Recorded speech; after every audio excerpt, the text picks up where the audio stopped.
Hello everyone, I'm Dr. Asif, spinal sports injury specialist. He is having a vertigo problem because of the cervical spondylitis. He has some neck bending job. He works with the bending neck for a long hours, and due to that he is having some vertigo issues.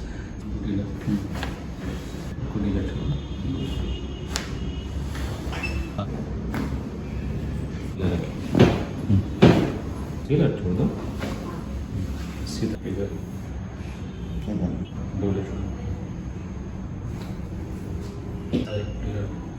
Since last 3 years, he has been suffering with the vertigo problem. So we have been treating him for the vertigo due to the cervical spondylitis. So today we have done one session for the vertigo. So if you have any similar problem, please avoid excessive neck bending and get the chiropractic treatment done.